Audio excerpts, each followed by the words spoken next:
Hello everyone, welcome back to my channel.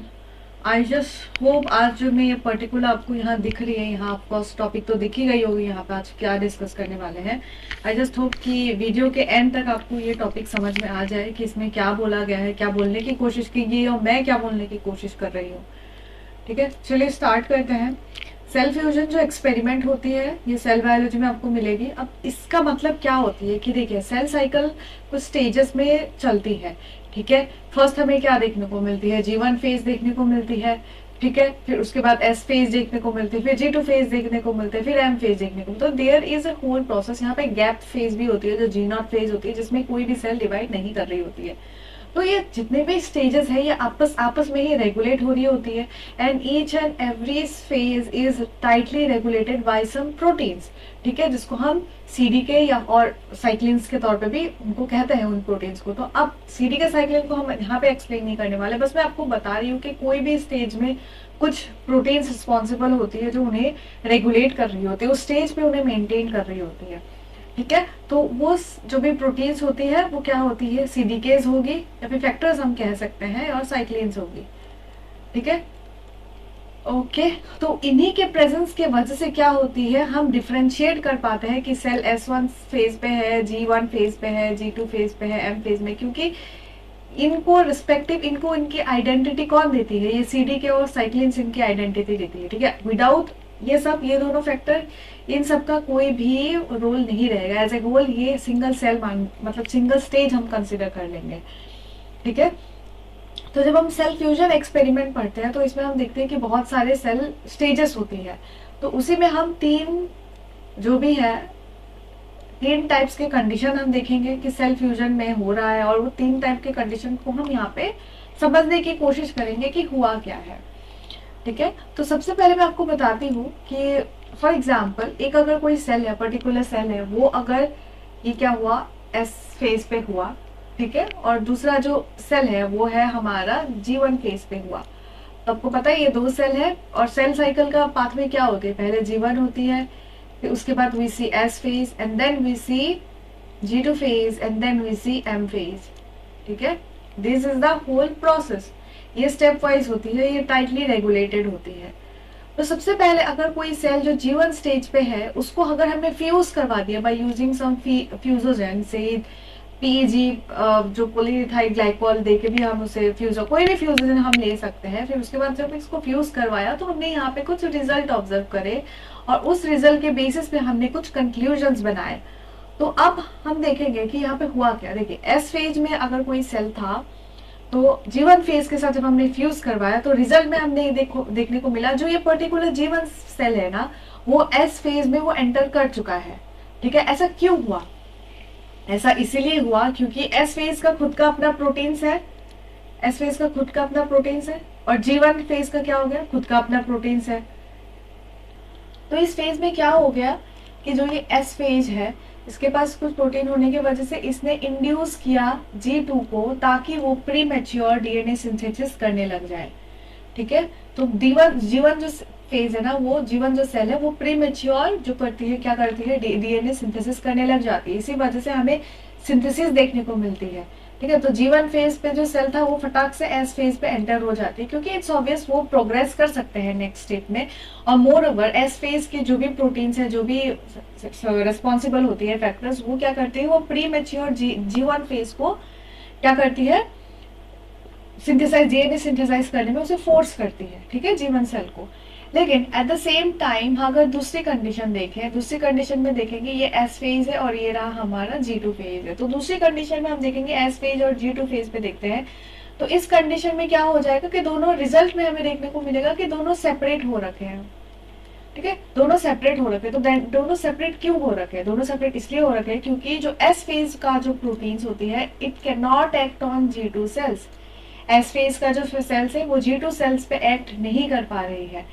ठीक है, जो S सेल है वो G2 पे नहीं कर पा रही, जिसके वजह से G2 जो सेल्स है ना, G2 के फेज पे जो सेल्स है, वहां पे हमें डीएनए सिंथेसिस देखने को नहीं मिल रही है। एज ए होल जो G2 फेज है वो G2 सेल्स के फॉर्म में ही रह गया, और S फेज जो है वो अपने फॉर्म में ही रह गया, वो ओवरलैप नहीं किया है। डेट मीन्स कि S फेज का जो भी रोल है वो G2 फेज पे नहीं है या फिर कम है as compare to G1 phase, ठीक है।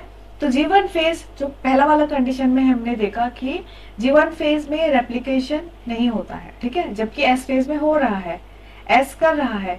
इसका मतलब ये है कि G1 नहीं रेप्लिकेट कर रहा था, लेकिन S फेज के साथ मिल के क्या करने लगा, G1 रेप्लिकेट करने लगा। G1 क्या करने लगा, डुप्लीकेट करने लगा, वो सिंथेसिस करने लगा वो S फेज के साथ, ठीक है। तो शुरुआती में क्या इंडिविजुअली G1 नहीं कर रहा था, लेकिन एस फेज के साथ मिलके G1 क्या करने लगा, डीएनए सिंथेसिस करने लगा। क्यों? क्योंकि एस फेज के पास कुछ ऐसा था जो प्रीमेच्योर G1 सेल्स को डुप्लीकेट करने में हेल्प कर दिया, ठीक है। एट द सेम टाइम जो यहाँ पे कंडीशन हुआ, हमने G2 फेज पे कोई भी हमें सिंथेसिस देखने को नहीं मिला। इसका मतलब क्या हो गया कि जो G2 फेज और एस फेज वाला कंडीशन है, उसमें क्या हो गया कि G2 फेज में री रेप्लिकेशन नहीं हो सकती है। ये जो G2 फेज है वहां पे री रेप्लिकेशन नहीं हो सकती। डेट मीन्स कि यहाँ पे वापस से रेप्लिकेशन नहीं होगी। डेट मीन्स कि G2 फेज पे हम री रेप्लिकेशन यहाँ पे ब्लॉक की जाती है। No replication at G2 phase. Replication हमें सिर्फ एस फेज में देखने को मिलेगा, इसलिए वो अपनी इंडिविजुअलिटी मेंटेन कर रही है। डेट मीन्स कि G2 फेज में हमें री रेप्लिकेशन ब्लॉक देखने को मिलती है, ठीक है। And that is the conclusion जो सेकेंड वाला जो उसमें है ना, सेकेंड वाला एक्सपेरिमेंट में हमें देखने को मिला है। यही कंक्लूजन है कि G2 सेल्स जो है री रेप्लिकेशन उसमें ब्लॉक होती है, जिसके वजह से हम रेप्लिकेशन फैक्टर्स भी डाल दें जो एस फेज के पास होती है, तो भी वो G2 फेज उसे नहीं कन्वर्ट कर सकती है। फिर जो थर्ड सिनेरियो है, थर्ड सिनेरियो में हम क्या देखते हैं, ये जो G1 सेल है और ये रहा G2 सेल है, ठीक है। थर्ड कंडीशन में हुआ G1 सेल और G2 सेल। यहाँ पे ना मैंने थोड़ी सी गड़बड़ी कर दी, ये कलर यहाँ पे ब्लू होना चाहिए था, ठीक है। ओके, तो यहाँ पे क्या हुआ, जो G1 और G2 फेज को जब हमने रखा इंडिविजुअली एंड देन उसके बाद हमने उसे फ्यूज कर दिया, तो उसका रिजल्ट में हमने क्या देखने को मिला, उसका रिजल्ट हमने देखने को मिला कि दोनों ने अपनी इंडिविजुअलिटी मेंटेन करी हुई है। यहाँ पे कोई भी ओवरलैप नहीं हुआ है, ठीक है। जो G1 फेज वाला था वो अपने फेज में ही रहा, जो G2 फेज था वो अपने फेज में ही रहा। G2 फेज का जो न्यूक्लियस है वो अपने में ही प्रेजेंट रहा, ठीक है। लेकिन G1 अपने टाइम टेबल के हिसाब से G1 क्या करेगा, एस फेज में एंटर करेगा, फिर उसके बाद वो G2 फेज में जाएगा, ठीक है। ये ऑब्वियसली ये G2 में एंटर होगा, लेकिन क्या करेगा, वो अपने टाइम अनुसार होगा, जबरदस्ती नहीं होगी G1 के साथ। G1 पहले क्या करेगी, एस फेज में जाएगी एंड उसका अपना काम एस फेज में जो भी हो जाएगा, उसके बाद वो G2 पे चली जाएगी, ठीक है। This is the whole thing. अब ये क्यों है, ये आपको ऑब्वियसली पता है। G2 इस यहाँ कहीं पे भी रेप्लिकेशन जो भी प्रोसेस है, प्रोटीन है, जो भी है, यहाँ पे एस फेज का यहाँ है ही नहीं, ठीक है। एस फेज यहाँ पे हमें देख नहीं रही है, यहाँ से एस फेज वाला सेल हमने कंसिडर नहीं किया है। तो ऑफकोर्स G1 फेज जाएगी एस फेज में, लेकिन अगर एस फेज में जाएगी तो वो अपना ही रोल प्ले करेगी, एक टाइम टेकिंग प्रोसेस होगा, उसके बाद वो G2 फेज में जाएगी, ठीक है। And this is the whole scenario. Cell जो फ्यूजन है एक्सपेरिमेंट में, वहाँ आपने देखा कि ये तीनों कंडीशंस को हम डिस्क्राइब करते हैं। एक बार फिर से रिपीट करते हैं कि व्हाट हैपेंड हियर। तो फर्स्ट कंडीशन हम एक बार रिपीट करते हैं। फर्स्ट कंडीशन में क्या हुआ, कोई पर्टिकुलर सेल है वो एस फेज में है और दूसरा सेल है जो G1 फेज में है, ठीक है। तो एस जो सेल फेज में जो सेल है ना, वो G1 फेज में उसने क्या किया, कुछ प्रोटीन्स है एस फेज में, उसने G1 फेज को प्रीमेच्योरली फोर्स किया कि G1 फेज जो है वो रेप्लिकेट करना शुरू करते हैं। As a result G1 phase में भी हमें रेप्लिकेशन देखने को मिलती है। क्यों? देखिए ये ऑब्वियस बात है, क्योंकि G1 का वैसे भी फेट था कि वो नेक्स्ट फेज में जाएगा, एस फेज में उसको जाना ही है। अगर उसे प्रॉपर प्रोटीन्स मिला तो ऑफकोर्स G1 को अगर एस फेज का प्रोटीन्स मिल रहा है जो प्री मेच्योर मदद कर रही है, तो ऑफकोर्स वो एस फेज में चला जाएगा। तो पहला कंडीशन तो बहुत ही इजी पीजी था, ठीक है, इसमें कोई गलत चीज नहीं है। नेचर में जो रूल था G1 एस में जाएगा वो फॉलो हुआ है, इसीलिए spontaneously it took place, it happened. And the second experiment we saw कि जो एस फेज में जो सेल है वो G2 फेज को वो इंड्यूस नहीं कर रही है, क्योंकि एस फेज का जो भी प्रोटीन्स रिस्पॉन्सिबल है वो G2 फेज को प्रीमेच्योरली वो नहीं उसको रेप्लिकेट करवा सकती है, ठीक है। और G2 फेज अपनी इंडिविजुअलिटी मेंटेन करके रखती है, एज ए रिजल्ट वो अपना ही डिवाइड कर रहा होता है और एस फेज को वो नहीं वापस एस फेज में नहीं कंसिडर कर सकते। Of course G2 phase S phase में क्यों कंसिडर होगा, जबकि वो एक स्टेप अहेड वाला फेज है। क्या ये स्पॉन्टेनियसली इजी पीजी वे में हो सकता है? ऑफकोर्स नहीं हो सकता है, ठीक है। ये एक नेचर के अगेंस्ट जाना वाला रूल है। तो भले ही इसमें हमने प्रोटीन्स दे दी रेप्लिकेशन वाला, लेकिन ये नहीं सिंथेसाइज हो सकता है G2 फेज में वापस रेप्लिकेशन। वाई? इसका यही कंक्लूजन बनता है कि प्री रेप्लिकेशन, ठीक है, वापस री रेप्लीकेशन और प्री री रेप्लीकेशन जो भी स्टेज है वो हमें G2 में देखने को नहीं मिलेगा even after we supply G2 phase with some S protein. ठीक है, तो ये रहा हमारा second experiment. And then third experiment में हमने देखा कि G1 फेज और G2 फेज दोनों अलग अलग है। ये दोनों को जब हमने फ्यूज करवाया ये दोनों अपनी इंडिविजुअलिटी में मेंटेन रख रहे हैं।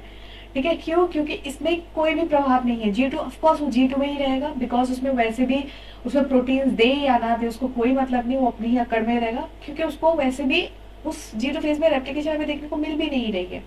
ठीक है, G2 फेज में क्या हो रहा है, अब लगभग रेप्लिकेशन सारे खत्म हो रहे हैं। हम सेल आगे के स्टेप के लिए जो भी एम फेज वाला चीजें है ना उसके लिए वो सिंथेसाइज कर रही होती है, प्रोटीन सिंथेसाइज कर रही होती है G2 फेज में, तो ऑफकोर्स वहाँ रेप्लिकेशन नहीं देखने को मिल रही है। अब जब आप सेल साइकिल को विजुअलाइज करेंगे आप एक चीज हमेशा ध्यान रखिए कि जो भी सेल साइकिल होती है वो फेज एक दूसरे के साथ ओवरलैप करती है। दैट मीन्स कि जो G1 फेज है वो S फेज के साथ थोड़ी सी स्टेजेस ओवरलैप करती है, S G2 के फेज के साथ ओवरलैप करती है, G2 M फेज के साथ ओवरलैप करती है। तो ये एक ऐसा नहीं होता कि ऐसे हम फटाक से गेट बंद कर दें कि वो पार नहीं हो सकता है प्रोटीन्स, नहीं, एक ओवरलैप होती है चीजें। ठीक है, प्रोटीन्स फैक्टर्स ओवरलैप करती है तो वो आपको मेक श्योर करनी है, उस हिसाब से आप थिंकिंग लेके चले।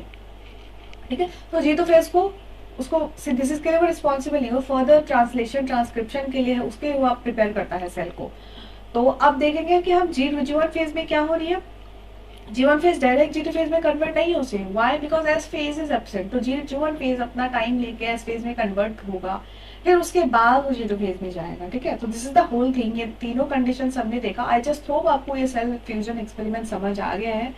अगर आ गया है वीडियो को लाइक कर सकते हैं, कुछ भी डाउट है आप कमेंट सेक्शन में पूछ सकते हैं, we can talk about it.